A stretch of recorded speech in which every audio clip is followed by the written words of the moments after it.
सखावत के बारे में एक मजलिस में हुजूर कलंदर बाबा औलिया रहमतुल्लाह अलैह ने फरमाया कि एक शख्स हुजूर सल्लल्लाहु अलैहि वसल्लम की खिदमत अक़दस में हाजिर हुआ और उसने अर्ज किया कि या रसूल अल्लाह सल्लल्लाहु अलैहि वसल्लम, मुझे शहद चाहिए। आप अलैहिस्सलाम ने फरमाया कि उस्मान के पास चले जाओ। जब ये शख्स हजरत उस्मान रजी अल्लाह ताला अन्हा की खिदमत में पहुंचा तो वहाँ बहुत सारे ऊँट बैठे हुए थे और गेहूं की बोरियां लादी जा रही थी। उस शख्स ने देखा कि एक बोरी का मुंह खुल गया है और उसमें से चंद किलो गेहूं जमीन पर गिर गई है। हजरत उस्मान रजी अल्लाह ताला अन्हा ने जब यह देखा तो उसने अपने मुलाजिम से बात पुर्स की और उसको डांटा कि यह गेहूं जमीन पर क्यों गिरा है। आने वाले शख्स ने यह देखकर वापसी का फैसला किया और फिर आप अलैहिस्सलाम की खिदमत में हाजिर हुआ और फरमाया, या रसूल अल्लाह सल्लल्लाहु अलैहि वसल्लम, मुझे शहद चाहिए। हुजूर अक़दस सल्लल्लाहु अलैहि वसल्लम ने फिर यही इरशाद फरमाया कि उस्मान के पास चले जाओ। सवाली शख्स ने सारी कारगुजारी बताई। आप अलैहिस्सलाम ने फिर भी फरमाया कि उस्मान के पास चले जाओ। यह शख्स दोबारा हजरत उस्मान गनी रजी अल्लाह ताला अन्हा के खिदमत में हाजिर हुआ और उनके मुलाजिम से शहद मांगी। मुलाजिम ने हजरत उस्मान रजी अल्लाह ताला अन्हा से कहा कि उस आदमी को शहद चाहिए।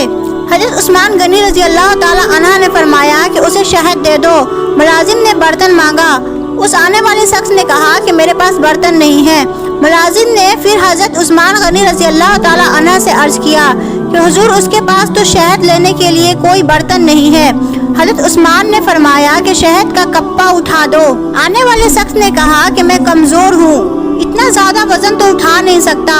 मुलाजिम फिर हजरत उस्मान गनी रजी अल्लाह ताला अन्हा के पास गए और कहने लगे कि आने वाला शख्स बहुत कमजोर है और इतने शहद उठा नहीं सकता। हजरत उस्मान गनी रजी अल्लाह ताला अन्हा को मुलाजिम की बार बार मुदाखलत पसंद नहीं आई। जरा तेज लहजे में फरमाया कि ऊँट पर लाद कर दे दो और आने वाले शख्स ऊँट पर शहद लेकर चला गया। यह वाक़या बयान करके हुजूर कलंदर बाबा औलिया रहमतुल्लाह अलैह ने फरमाया कि मुझे इस बात पर हैरत है कि हर मुसलमान दौलतमंद बनना चाहता है, लेकिन कोई आदमी हजरत उस्मान गनी रजी अल्लाह ताला अन्हा के तर्ज अमल को इख्तियार करना नहीं चाहता। यह पैगम्बराना औसाफ और तर्ज फिक्र बंदे के अंदर तहरीक हो जाता है तो वो देख लेता है कि कोई शह बारहा रास्ता मौजूद नहीं। हर चीज का वजूद अल्लाह की हकमियत पर है। सारे जहानों का बादशाह अल्लाह ही है। इंसान जिंदगी में जिस चीज को हासिल करना चाहता है तो जरूरी यह है कि उस चीज से मुताल्लिका लोगों की सोहबत इख्तियारी की जाए। मगर हम शैतान की कुर्बत से गूगड़ है तो शैतान के औशाब पसंद करते हैं, और अगर हम रहमान से करीब होना चाहते हैं तो रहमान की शफात इख्तियार करनी होगी।